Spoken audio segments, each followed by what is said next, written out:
ఈ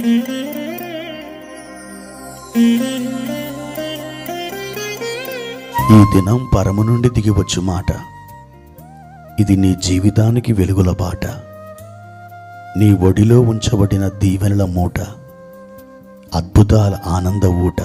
నవంబర్ 3 సంవత్సరమంతా మీరు బైబిల్ చదివి ముగించడానికి ఈరోజు మీరు చదవలసిన లేఖన భాగం ఉదయం ఇర్మియా గ్రంథం 30 మరియు 31 అధ్యాయములు, సాయంత్రం అపోస్తలుడైన పౌలు ఫిలెమోనుకు రాసిన పత్రిక. ప్రియమైన దేవుని బిడ్డలారా, ఈ ఉదయకాల సమయంలో ప్రభు యొక్క సన్నిధి మిమ్మల్ని బలపరచునుగాక. క్రీస్తు యేసునందున్న కృపచేత మీరు బలవంతులై దేవుని యొక్క సైనికుల వలె మీరు ముందుకు సాగడానికి ఆయన మీకు తన పరిశుద్ధాత్మను అనుగ్రహించునుగాక. ప్రియ దేవుని బిడ్డలారా, ఎలా ఉన్నారు? బాగున్నారు కదూ? దేవుని యొక్క ప్రేమ ప్రవాహాలు ప్రతిరోజు మీరు అనుభవిస్తున్నారు కదా. ఆయన సన్నిధి ఎల్లప్పుడూ మీతో కూడా ఉన్నది. భయపడవద్దు, భీతిల్లవద్దు. దేవుని యొక్క ఆ కృపా మహదైశ్వర్యం మీతో ఉన్నంతకాలం, మీరు ఆ కృపా మహదైశ్వర్యమును పొందుతున్నంతకాలం మీకు ఎటువంటి నష్టము, కీడు ఎంత మాత్రమును కలుగదు. ఆయన మీకు మేలు చేస్తాడు, కీడు ఎంత మాత్రమును చేయడు. ఈ ఉదయకాలం ప్రభు వారు ఇచ్చినటువంటి వాక్య భాగాన్ని చదువుకుందాం. యెషయా గ్రంథం 65వ అధ్యాయము 1వ వచనం. నా యొద్ద విచారణ చేయని వారిని నా దర్శనమునకు రానిచ్చితిని, నన్ను వెతకని వారికి నేను దొరికితిని. నేనున్నాను, ఇదిగో నేనున్నాను అని నా పేరు పెట్టబడని జనముతో చెప్పుచున్నాను. ప్రియ దేవుని బిడ్డలారా, ప్రభువారు ఈరోజు ఒక అద్భుతమైనటువంటి వాగ్దానంతో మిమ్మల్ని ఎదుర్కొంటున్నాడు. యబ్బోకు రేవు దగ్గర యాకోబుని ఆ ఉదయకాలం ఎదుర్కొని ఆ రాత్రంతా కూడా యాకోబుతో ఆయన పోరాడి, యాకోబు దేవునితో కూడా పోరాడి, ఆ ఉదయకాలం ఆయన ఆశీర్వదించబడిన రీతిగా ఈరోజు ఈ ఉదయకాలం మిమ్మల్ని ఆశీర్వదించడానికి, ఆయన తన స్వరాన్ని వినిపించడానికి, ఒక అద్భుతమైనటువంటి వాగ్దానం మీకు వినిపించడానికి మీ యొద్దకు ఆయన వస్తూ ఉన్నాడు. ఆయన అంటున్నాడు, నేనున్నాను, ఇదిగో నేనున్నాను. ప్రియమైన దేవుని బిడ్డలారా, ఆఫ్రికాలో పూర్వకాలం కొన్ని కొండ జాతుల వారు తమ తమ నాయకులను వారు ఎన్నుకునేటప్పుడు ఒక అద్భుతమైన పరీక్ష పెడతారట.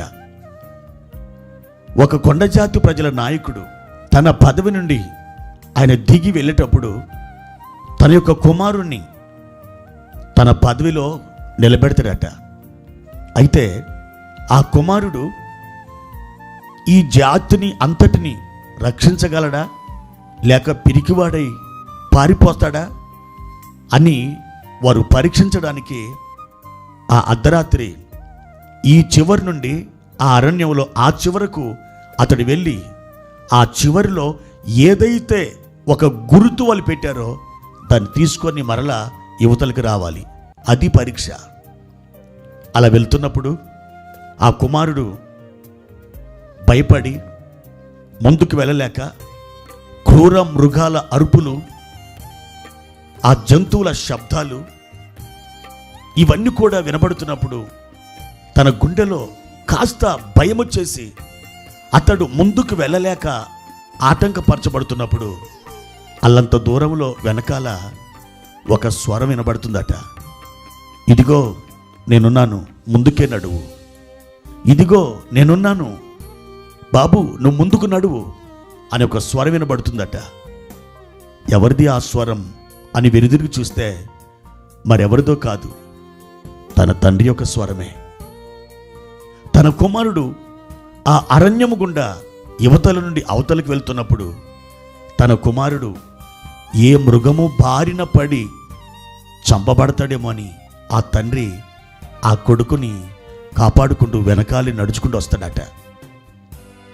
ఆ కుమారుడు భయపడ్డప్పుడు ఈ తండ్రి అంటాడు, ఇదిగో నేనున్నాను, ముందుకు నడు, నువ్వు భయపడవద్దు అని చెబుతాడు. ధైర్యం తెచ్చుకున్న కుమారుడు ఆ అడవి గుండా వెళ్ళి ఎక్కడైతే ఒక గుర్తు పెట్టారో ఆ గుర్తుని పట్టుకుని వచ్చి యువతల ఆ పెద్దలకు చూపించేవాడట.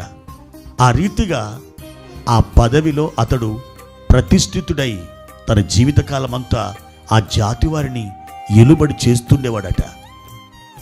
ప్రియమైన దేవుని బిడ్డలారా, మీరు కూడా మీ ప్రయాణంలో ఏమేమి ఎదుర్కొంటున్నారో, ఎన్నెన్ని భయాలు మీ చుట్టూ మూగుతున్నాయో, మీ హృదయం ఎంతగా గడగడలాడుతుందో, మీరు ఇక మరొక దినం నేను చూస్తానో చూడనో అని బెంబేలెత్తిపోతున్నారేమో.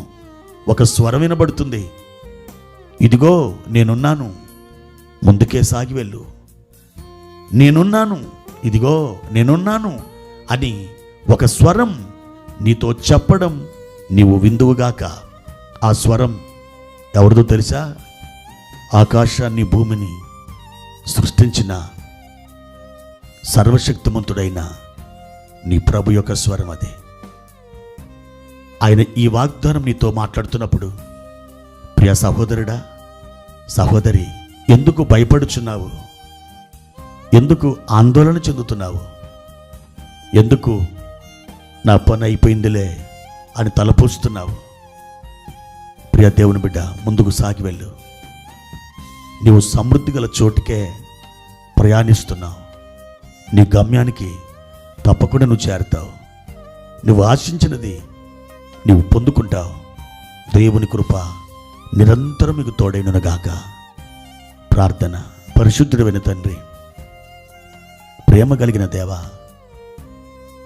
ఈ ఉదయకాల సమయంలో నీ ఘనమైన నామాన్ని మయంపరుస్తున్నాం. మా ప్రియ తండ్రి, మీరిచ్చిన వాగ్దానం కొరకు వందనాలు.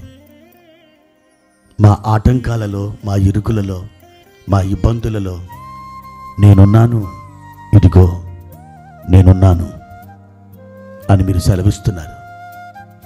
మీ వాగ్దానం మాకు చాలు నాయనా. మేము ధైర్యం పొందుకుంటున్నాం, ఆదరణతో నింపబడుతున్నాం. మీ మేలుకరమైన హస్తం చాపి మమ్ములను చక్కని త్రోవలు నడిపించమని యేసు నామములో ఈ ప్రార్థన అడుగుచున్నాము తండ్రి. ఆమెన్.